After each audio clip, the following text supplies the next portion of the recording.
somehow I like to express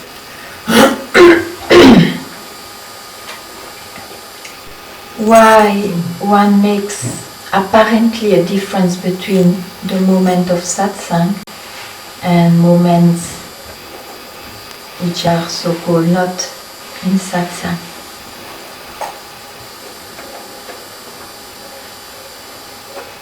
It's a question of engagement of the mind. Satsang is every instant. You know that it means to be oneself. So each instant, to speak in terms of time, we have no other means, is satsang. Yet, in the appearance, we make a difference between this moment dedicated to satsang and what we call an expression I really don't like, but may be useful to speak, ordinary life.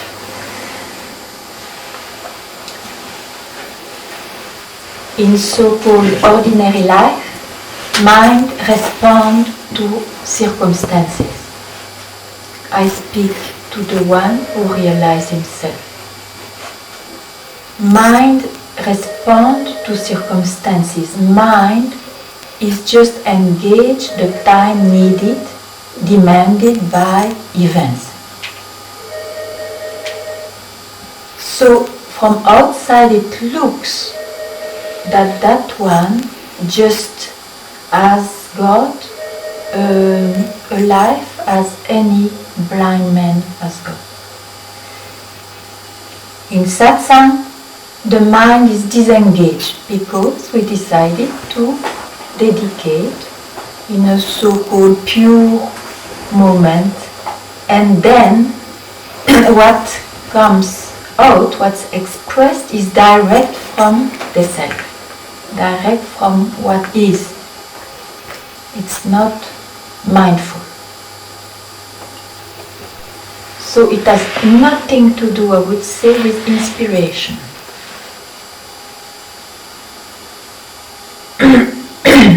Inspiration is still an approach and a tool, a means, very subtle, that the mind uses. In satsang, I would not say it's inspiration, it's just illusory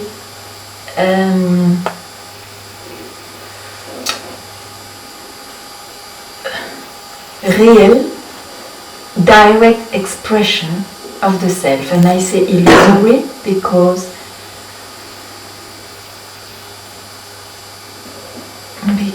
why I say illusory?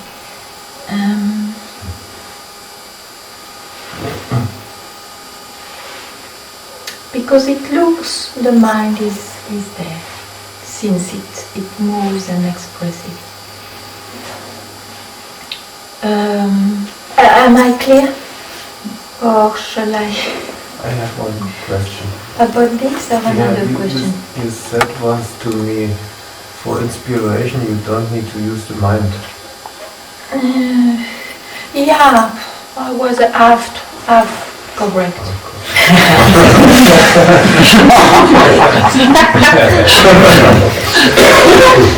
I would say that it is the layer of the mind which is so subtle and which is not used in the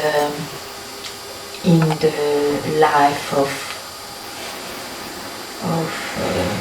you don't have another word for ordinary. I hate this word. Daily life. Okay. Appropriate. So inspiration, it's like moments also of incursion. Je te traduirai tout l'après-midi. Je suis avec toi tout l'après-midi, on en parlera.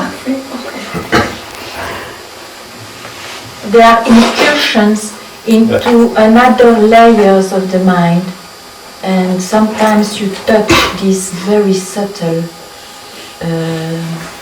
level, which is not open to everyone. It's just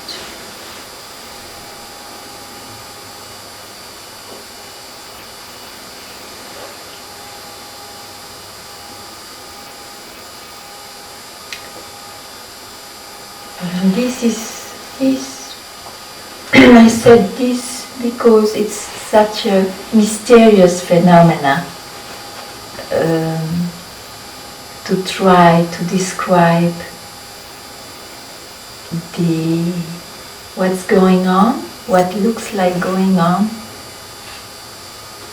after freedom.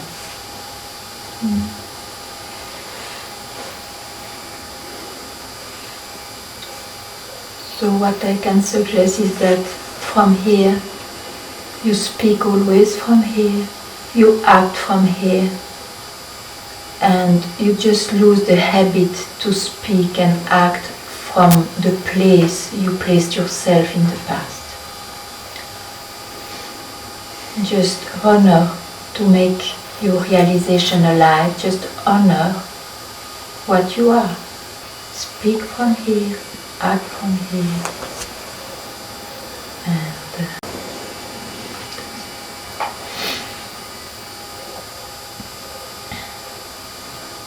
yes,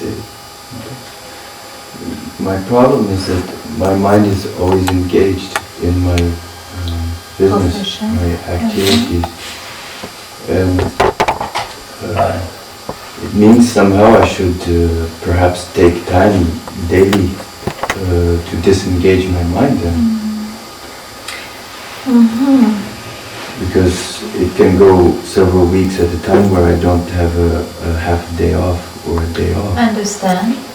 Now, when you are in a moment of disengagement, are you troubled to have been engaged in mind previously? The level of the mind is constantly troubled. Yeah, sure. Yeah. But when you are disengaged, can you be totally disengaged, or you have this taint? It takes time. It takes time. Yeah. The satsang 2 days ago, my mind was just processing everything from my profession, and I could not really be in the satsang. And then today it's much easier, and tomorrow it will be easier and easier. So Yeah, but then takes some. Hearing you, I feel that it's a kind of what you feel as just to be yourself is a kind of result of a disengaged mind. This cannot be. Somewhere there is something wrong. Disengagement comes, it's a consequence of being. It cannot be the contrary. It's not because you are the disengaged mind that you are. So just be careful, just look if you don't make it a result of no mind. Yeah, I mean, the question of no mind isn't even possible, because it's just it's not my concern, because my mind is quite troubled all the time by what my activities are. So I just try to disassociate myself completely from that troubled mind, and just that moment of disassociating myself is becoming quite rare. I don't take the time, if we can say that, to disengage, to disassociate myself with that mind that is constantly busy with its profession. And what is happening, I'm just wondering why I'm doing this activity, because I'm really not happy in that sense, that I'm quite stressed all the time. Yeah, but wait, don't you confuse disengage of the mind, something is wrong. Yeah, something I is have to definitely point wrong. it out. I agree. No, Yeah. because I have just to try to touch the very subtle point. There is something wrong in your process. Some misunderstanding. You see, I totally agree that it's not fun to be too engaged in mind. Yet,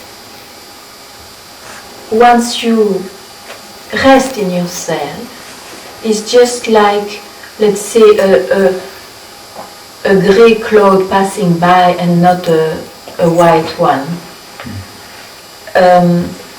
I mean, you will just see a different color, but you will not be troubled. More agreeable, maybe less agreeable when it's too engaged. I agree. Yet, it cannot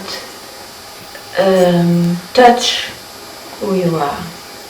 So where lies the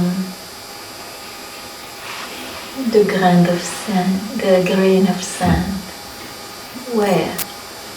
Well, this I understand all of that many times, but what I feel is that I am the one doing all of this, and it's the I that gets overwhelmed and stressed and unhappy, and this is the problem. And so have you ever seen the nature of I? It is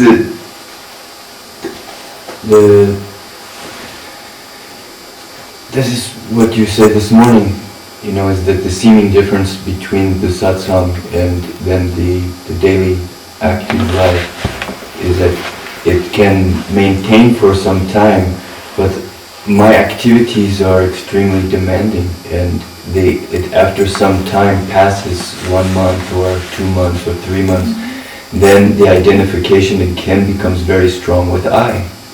And then Do again, you think so? It seems to me what's happening. I don't know. I don't know. I don't know. That's why I'm here. Surely not.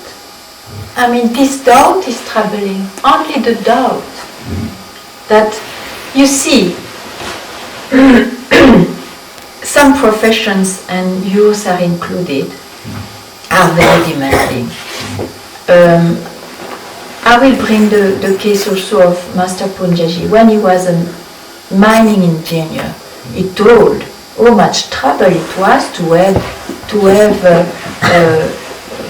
300 people of responsibility, because it was a hard job and they could die also in their doings. So it troubled the mind. That's sure. And if it is, as you say, you cannot breathe with no mind, if it is a long period, you are fed up somehow. Okay. This is a natural reaction to circumstances. Now, are you the mind? You see? Yeah, but you answer too easily, because if you really realize you are not the mind, you would not entertain a single doubt that you may be identified in the end. So somehow you don't have yet the clear fact alive. Otherwise this doubt cannot rise. Even if from outside one will see you, oh, I'm fed up, and you sit to be quiet again. You see, but inside you there will be no doubt. So,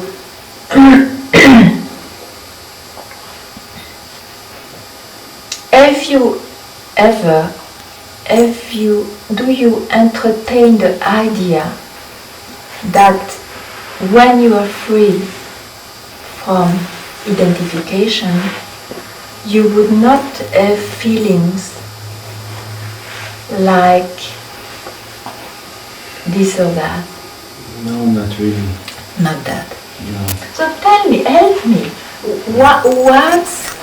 what give the room, how this room is possible, which gives rise to a doubt. There is a doubt, and this is the problem, and I'm not sure why.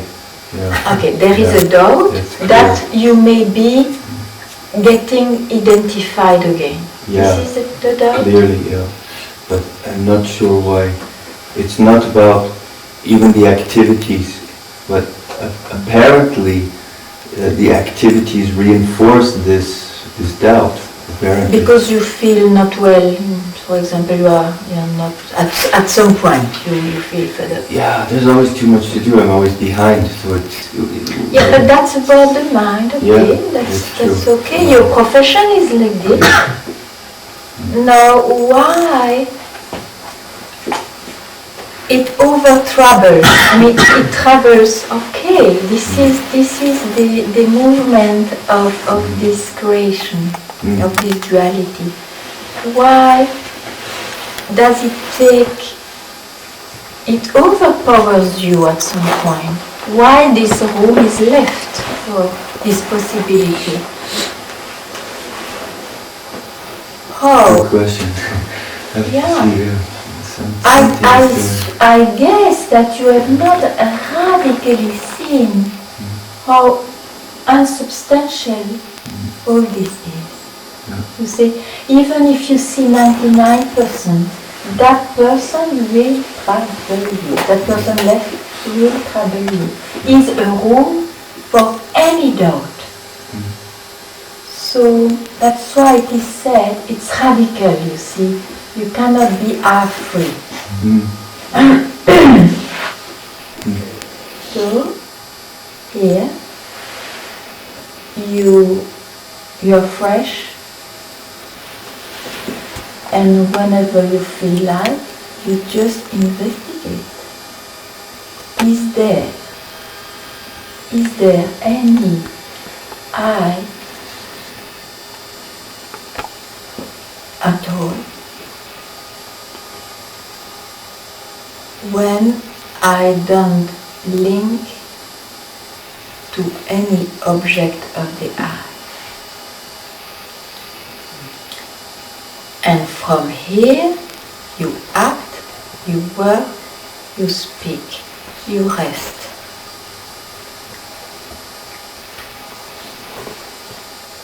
Means you never go back to your previous landing.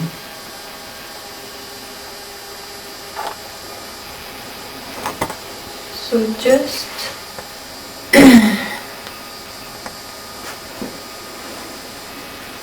be freed from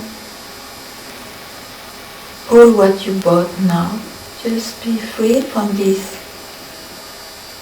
remembered mechanism of yours.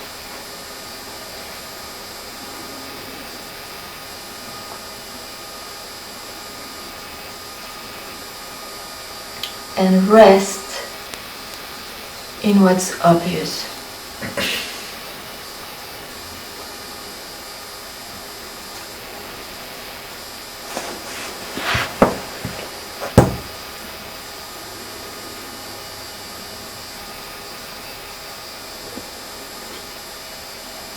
And don't worry, the mind will still be fed up and this and that.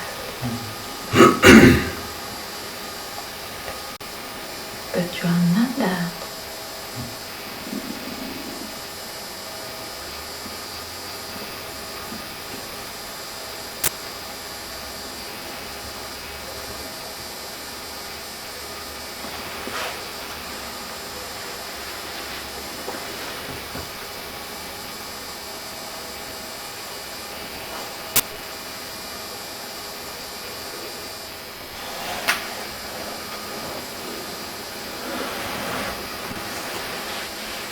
Maybe you should work without intention. Like this, the fascination may not come back in the end. You see?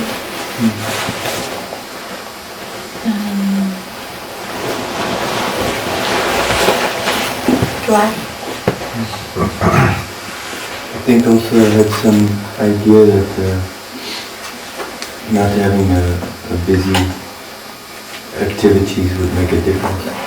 It will not.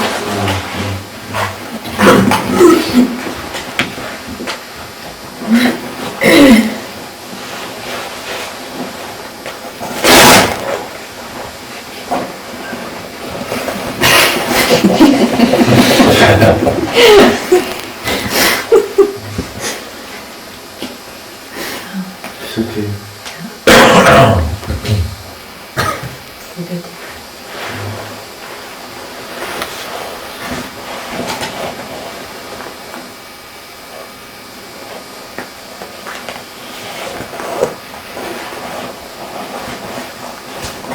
I think there's very strong attraction to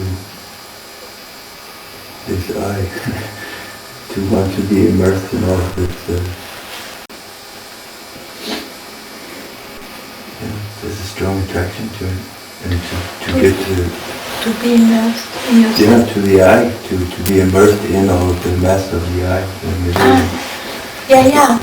And So you know, a it's single intention will bring you in the end into this fascination, it's real, and then you feel God.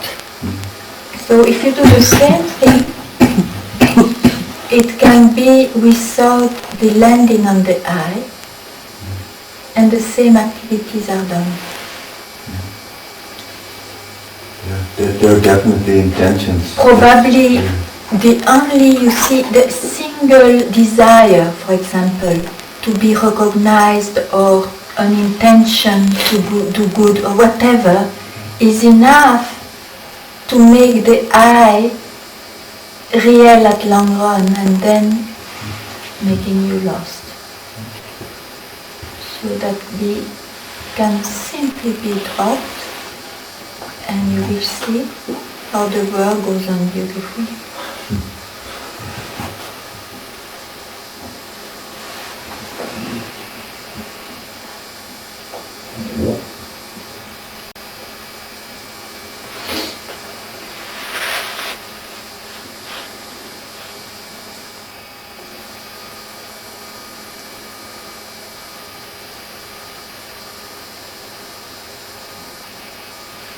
Do you like to hear the Great Way? Do you know this text? The Great Way from Saint Tang. It's beautiful. You like to hear? Do we have? Second part.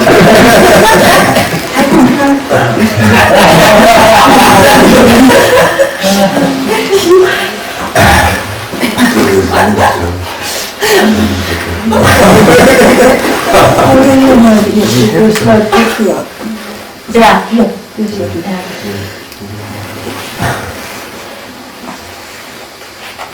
Just pass by.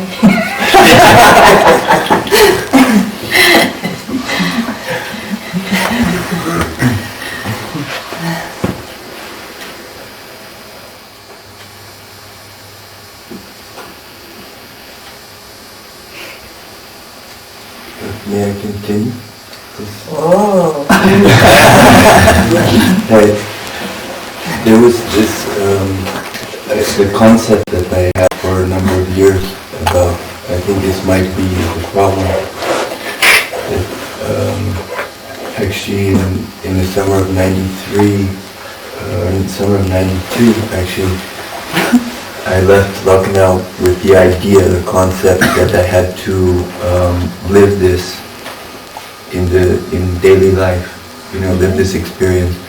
And then each time I would go back and see Master, each time that I would be in satsang with you, again there's this same concept that to live this, and somehow I think this is actually that is a problem. That is what is causing the doubt. May I tell you why? Can say many things. But it is a wrong approach. You cannot be successful. Yeah, I feel. Because what you live in satsang, let's say, now, I take back what you say, huh? What you live in satsang, and you know this is pure truth, reality itself. And so that has to be bought. In a way you are right. You mean I have to live it in any stage of life or mind, huh? Like that. But then you see, you store in the memory. And then you want to reproduce what you live, even if it was plain reality at that instant, you cannot reproduce that. Because you forget that reality doesn't have a fixed expression. Reality you don't attain, you see. So you made an image of what looked like the purest moment. You decided this is more true than any other shape. And then you want to reproduce that shape, but then you go back to your memory and you are in the movement of the memory, past and future, and so-called present, squeezed. So that cannot be. In order, I tell you, in order to give aliveness to your realization, because it's about that. You have seen, I don't doubt what is. But somehow it's not alive in the present.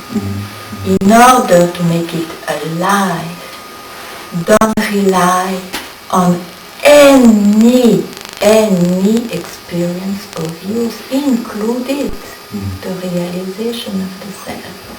Have that much surrender. You see, and then you will not fall into this comparison.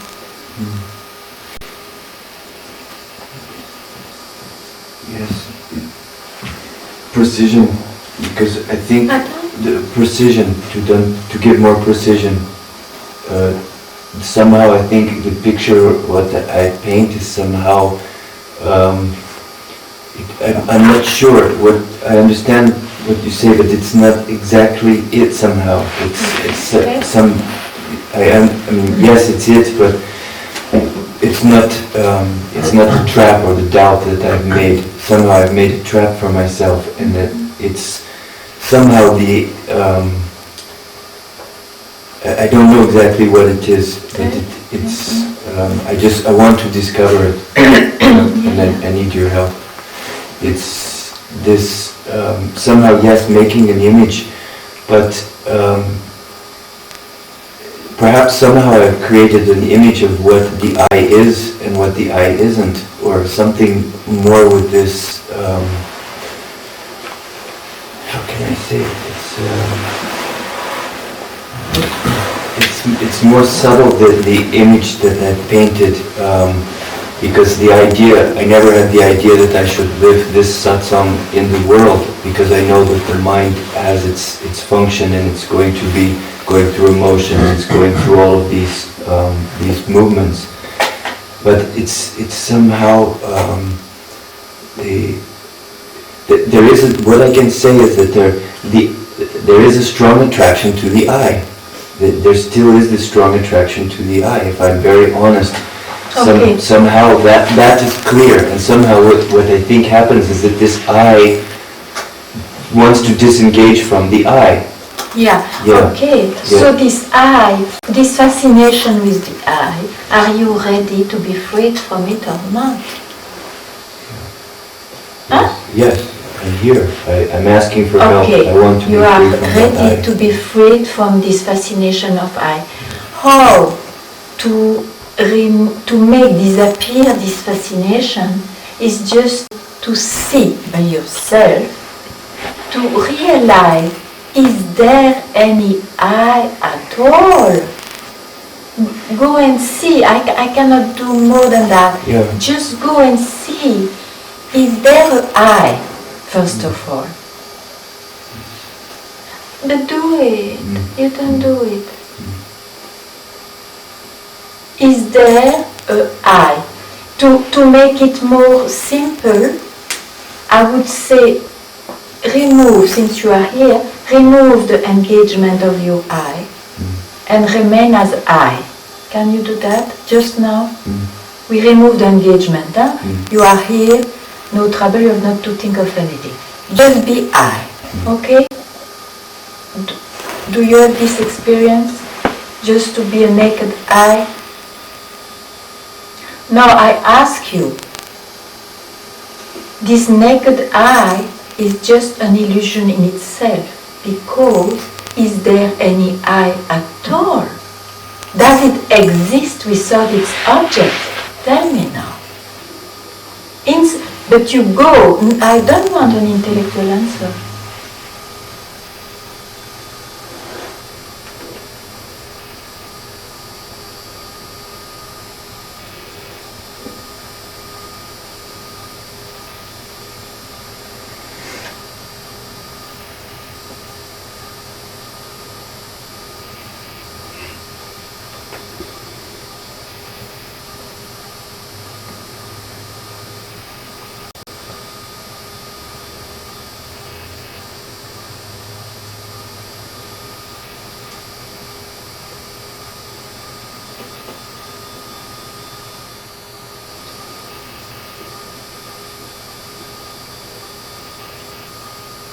Tell me it's sleep.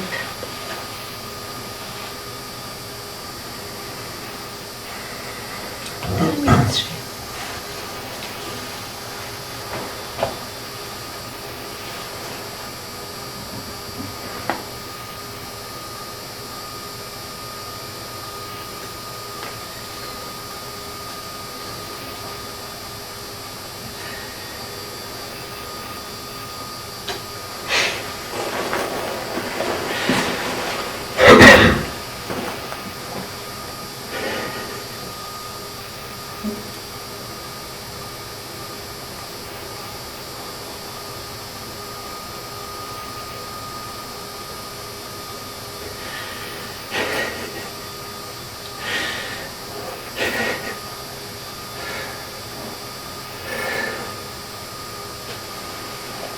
Rest here, love here, speak from here, work from here, rest here.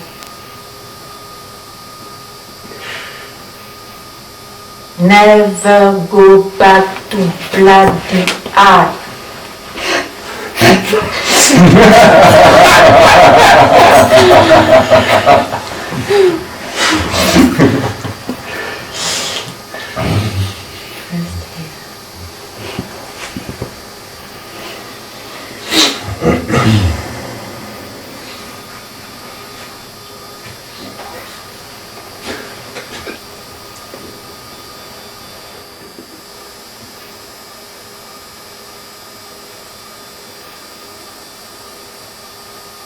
That I certainly doesn't want to be free.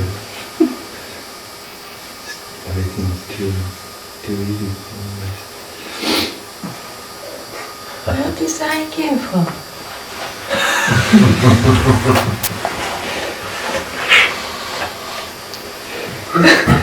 Where this I came from?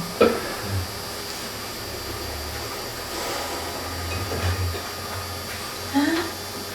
I don't know. Then leave it. You can live without I. Maybe you never heard before.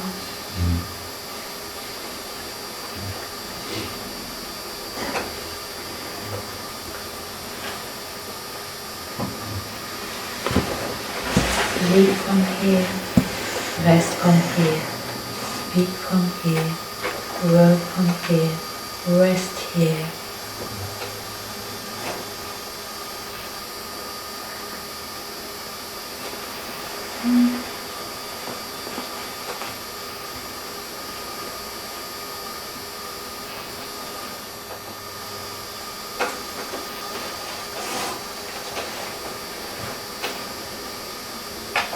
There was never anything else.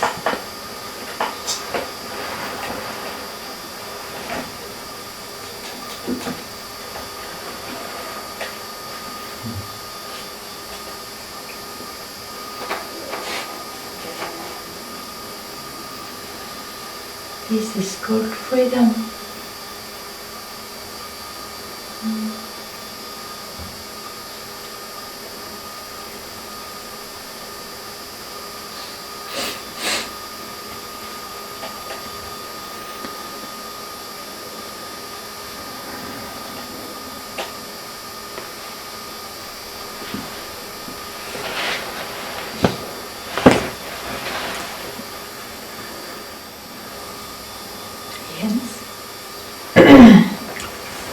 You were inspiration?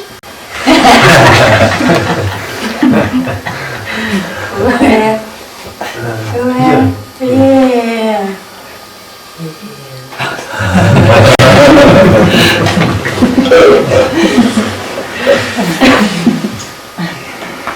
And now? Still.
Alone here?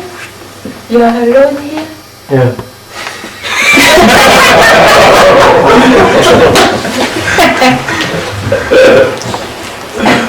Sure. Yeah.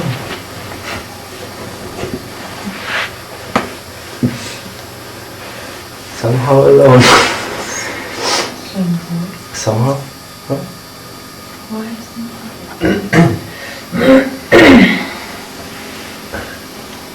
Yeah.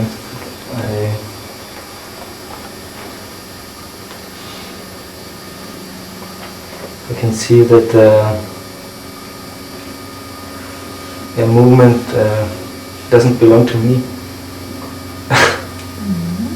Yeah. Never. Very nice.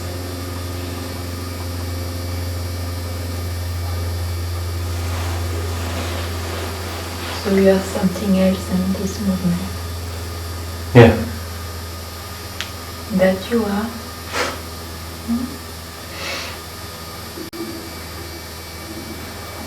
What is not this movement, you are.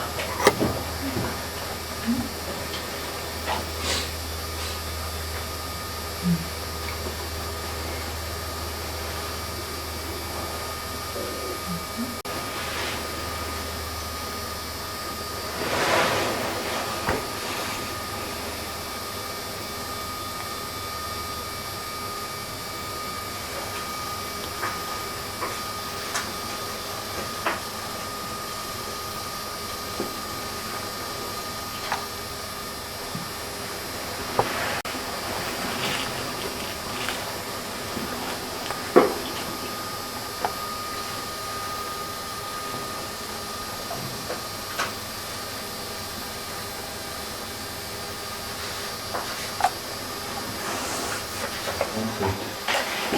If it relies on there, yes. It's partly what I was doing, was trying to stay someplace, but staying is memory. Oh yes, sure. So it's not yet that. No, it was not behavioral, it was more this concept of being, but it's also a concept. You can make it a concept. Everything can fall into concept if the mind has the arrogance to be able to translate what's going on.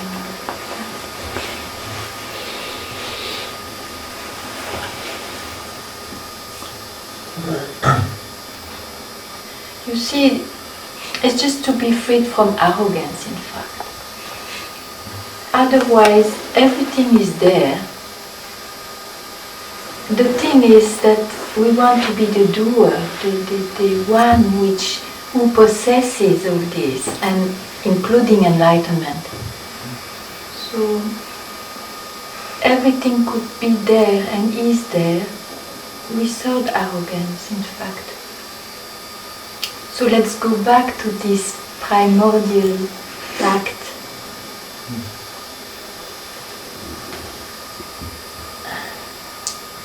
And it's here only, where real happiness can lie, can rest, can express. Because it doesn't fall into duality, into this rising of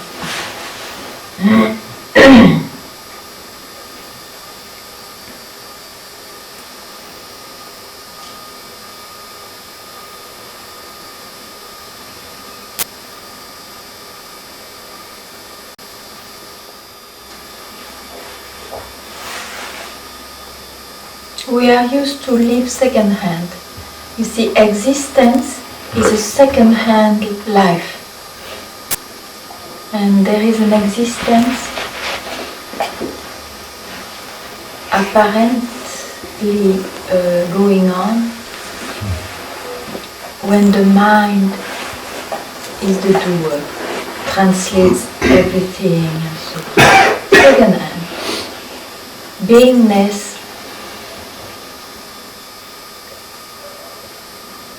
from beingness is created a life, and it's first-hand, direct life. No need of translations. And this is real life.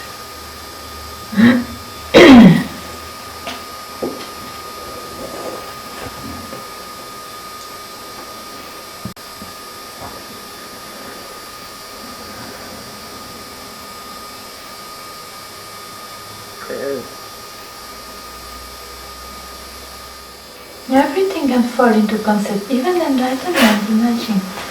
It's amazing. We cannot have confidence in this translation and concepts. Isn't that also endless habits? Isn't that from endless habits of conditioning? And maybe for some of us it's not so easy to just snap. I agree, but you see, this moment will happen when you heard again and again, and then suddenly you hear.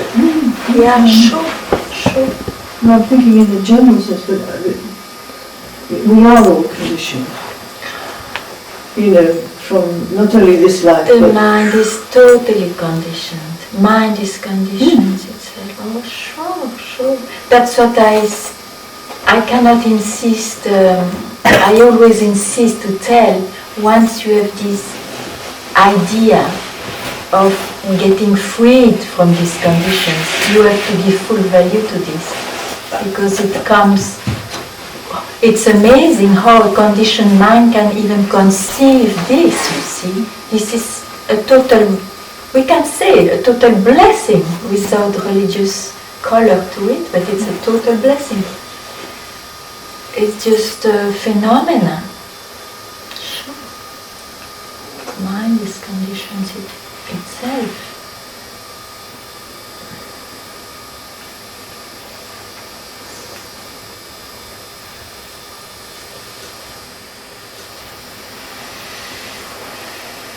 Amazing. Amazing.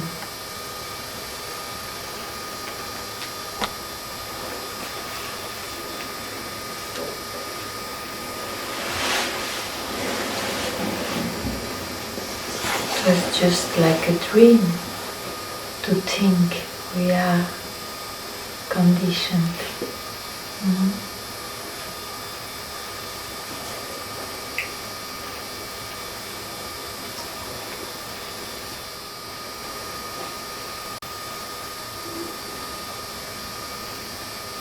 It puts an end to this evolution which brought us here.